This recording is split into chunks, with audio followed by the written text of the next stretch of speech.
Grizzly territory is always a no-go zone.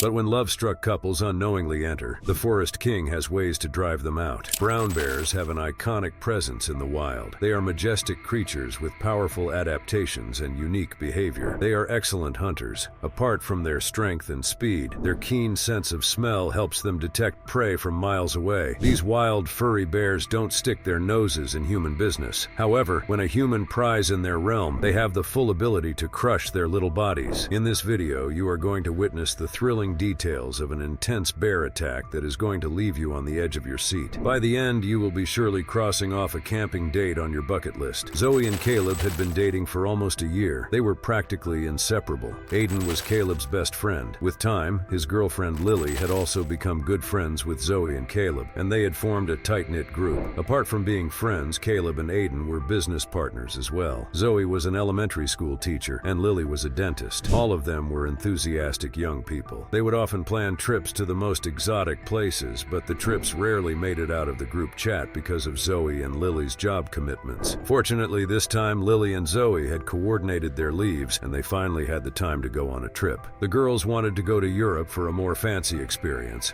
and the boys were all for climbing mountains and exploring forests. The final decision was made over a game of Jenga. The boys won, and it was decided that they would go to Alaska. Since it was November, it was the perfect time for hiking and camping. They had heard a lot about the lush green mountains, forests, and rivers of Alaska, and were really excited to spend a week there. They all lived in the bustling New York City and were really happy to have a much-needed break from their tight schedules. As the trip was scheduled, they boarded a flight directly from New York to Kenai, Alaska on November 1st. It was a long flight and they were exhausted from it, so as soon as they reached, they checked into their hotel and slept. On November 2nd, the itinerary for the day included fishing and camping for one night by the riverside. So they booked a Jeep and set off on their journey to the Kenai River. The Kenai River flows through stunning landscapes and offers scenic views of the mountains, forests, and crystal clear water. It has a wide variety of salmon and is a major attraction for tourists who want to indulge in recreational activities. Apart from the tourists, the large number of fish also attracts certain enormous brown creatures, aka the grizzlies. These brown bears rule the river, and humans are always advised to be bear aware when near the river. But the two couples were too in love to care about bears. On November 3rd, it was Zoe's birthday, and they had planned on returning by the next morning. Caleb was planning to propose too, so they had booked a cruise for that day. As they got out of the Jeep near the river, the cool breeze welcomed them. It was the beginning of fall. The greens were replaced by slightly rusty hues, and the wind had also gotten slightly chilly. They had seen countless reels of the beauty of Alaska, but as they stood there, they knew that the cameras did no justice to the stunning scenery. Hand in hand, the two couples walked along the river. The swirls and splashes of water mingled with their laughter. As they walked, Caleb found a nice spot for setting up their fishing gear. It was their first trip together, and they were fully prepared for anything that could go wrong. Lily had kept 2 torches, and Zoe had another pair of torches as a backup. They had insect repellents, hand sanitizers, sunscreens, and body lotions. However, these things were not going to protect them from the devil that awaited them. Caleb was done with the gear, and Aiden had also set up a grill. They were no experts in fishing, but the river was brimming with fish. It was not hard to catch a couple of them. After fishing and playing with the water, they cooked the fish on the grill. Cooking was also not one of their expertise, but this time nature couldn't help them much. Some of the salmon got burned, or some were too raw to eat, so they gave up on the idea of having fish and roasted some corn on the fire. After eating the corn and some other snacks, Zoe put the burned and undercooked remains of the fish in a garbage bag and placed it near her bag to take it back with them for proper disposal. She was an environmentalist and did not want to litter. However, her concern for the environment was going to cost her a big loss. Then Caleb played his guitar, and they all sang songs at the top of their lungs. They did not realize it at the moment, but their poor singing was agonizing for the forest creatures, and one particular member was taking notes to make them pay for all the disturbances they were causing. As the sun set, it cast a beautiful golden shadow over the forest, and they sat in silence to view it. After the sun set, they set up their camps and went to look for firewood. Each couple brought a pile of wood, and Aiden set up the fire. They sat around the fire in a circle, talked for a while, and then went to their camps. It had been a long day, and they were tired, so they immediately drifted to sleep. In the pitch-black darkness of the forest, a giant shadow walked closer to their camps. The fire had died down, and the only light illuminating the surroundings was the one coming from the moon. Zoe and Caleb were in the tent closer to the river. They were in deep sleep when Caleb felt a slight stir from outside the camp. He couldn't hear anything apart from the water currents of the river, so he opened his backpack and took his torch out. Picking up his phone, he looked at the time. It was 11:53 p.m. Without opening the tent, he turned on the torch, and as the light passed through the sheer material of the tent, a giant shadow appeared outside. The light woke up Zoe as well, and as she saw the figure, her eyes widened. She was about to scream when Caleb put a hand on her mouth and silenced her. They both knew if they set foot outside the camp, the big giant would devour them in milliseconds. As they were fast asleep, a grizzly bear had wandered too close to their camps. It had sniffed the salmon lying near their camps and was now inspecting the bag. Caleb and Zoe thought it was best to inform their friends of the threat, so Caleb called Aiden, and in a second, his phone rang in full volume. And as the ringtone echoed in the forest, the giant jumped at the tent it was coming from. Aiden, who had woken up from the phone call, saw a figure jumping at the tent, and without a second thought, he opened the tent, held Lily's hand,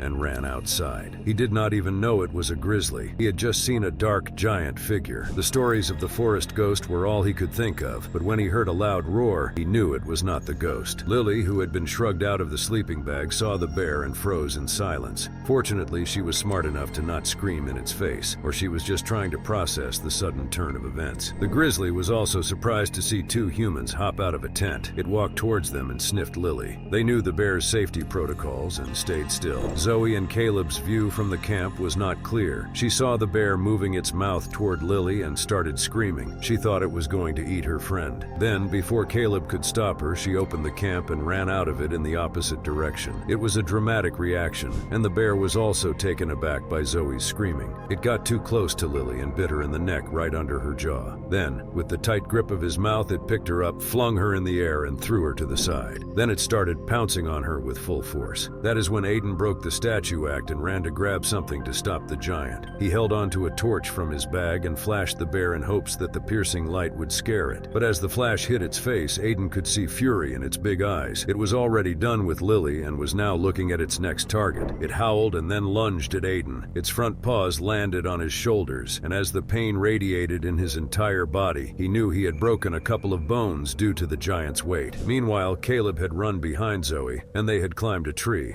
They could see the bear covering Aiden's entire body, but they had no idea how to save their friends. Caleb had rushed behind Zoe, so he had forgotten his phone in the camp. If he had it on him, he would have called for help, but they just silently held onto the tree, hoping for a miracle. Aiden was using full force to get the bear off him, but the bear was rock solid. It did not move even an inch. Aiden did not give up. He kicked it in the stomach. The impact did not even make it through its thick fur, but he still tried repeatedly. Tired from his weak blows, the bear ended the one-sided fight with a blow to his stomach. A single blow from the mighty bear was enough to end his life. He was dead, but the bear didn't move away from him. It devoured his body as a mid-fight snack and started looking for the dramatic couple. Sniffing around the woods and the tents, it tried to find them, but there were no signs or trails to follow. It was about to walk back to its den when it caught a glimpse of a neon green band. It was a glow-in-the-dark one, so it immediately attracted the bear. Zoe's favorite band had blown her cover. The bear smirked at the reflection and walked to the tree. Zoe was holding on to Caleb for her life when she heard another roar. It was coming from somewhere nearby. They tried to look around but couldn't find the bear. Then a loud thud shook the tree, and when they looked down, there it was, the star of the night just standing down there to wait for them.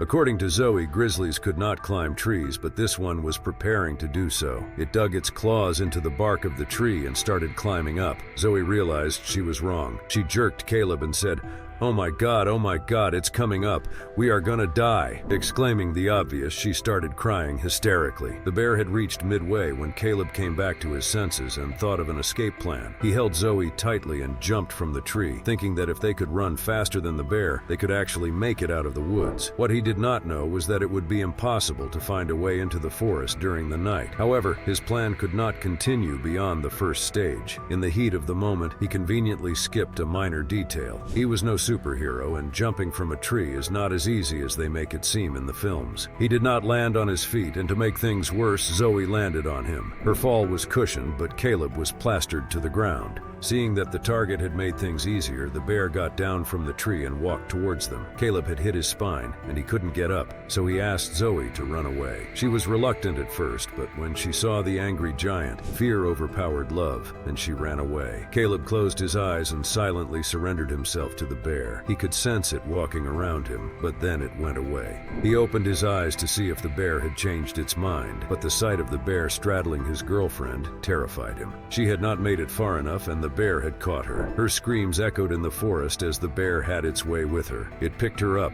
flung her in the air, and then threw her in a tree. Her head slammed against the tree. She lost consciousness. Just to check if she was still alive, it bit her in the leg. The pain made her wake up and she screamed, but this time the giant put a permanent halt to her screams. It stepped on her chest and crushed her ribs. Then it continued at the leg and almost chopped it off. Caleb could see the horrific details. A tear rolled down his cheeks. He felt helpless as he couldn't even move to save the love of his life. After making sure that Zoe was on her trip to the afterlife, the bear came back to Caleb. He closed his eyes again. It was sniffing him and his clothes, and then it bit at his arm. The bite was not very painful. Caleb held back his screams. He knew they would agitate the bear even more, so he silently endured the pain. The bear was looking for acknowledgement. It wanted him to scream, so it sunk its sharp teeth too deep that they hit the bone. Caleb couldn't take it anymore, and he grunted in pain. The grizzly let out a slight hum of satisfaction, and then started pouncing at him with its claws. The blows were not strong, but the claws were sharp. They left a trail of blood wherever they landed. After completely shattering his body, it sunk teeth into its right arm, picked him up and threw him away like garbage. And then it walked to the bag of salmon and took it to its den. After killing 4 humans, the bear only took away the burned salmon. As it walked away, Caleb's phone blinked. It was 12 a.m. The events that sounded like they carried on for the whole night only took place in 5 minutes. A couple of minutes was all that the angry bear required to get rid of 4 humans. The reminder for Zoe's birthday was set on his phone. But nobody was there to sing happy birthday except the scattered remains of their bodies. As the sun rose, some tourists came across the gruesome scene and immediately reported it to authorities. The rescuers were shocked to collect the bodies of the 4 friends. A lot of unanswered questions and concerns lingered in their eyes, but the paw marks and the brutality of the attacks clearly indicated that it was the doing of the Great Bear. If the couples had read about bear safety protocols before planning their little adventure, they might have stayed clear of the bear. The salmon lying in the garbage bag near their camp served as an open invitation to the grizzly, and it happily took it as its sign to the third wheel. Exploring nature is never a bad decision, but before stepping foot in the wild territory, one should always be well prepared. Insect repellents and sanitizers don't work against giants of this scale, so always carry bear spray or a firearm when you have the urge to wander too close to grizzlies. That was it from today's video. Thank you for watching. If you have any such stories of bear encounters, do tell us in the comments below. Do not forget to like and share. For more grizzly content, subscribe to our channel and we will catch you in the next one. Till then, stay bear aware.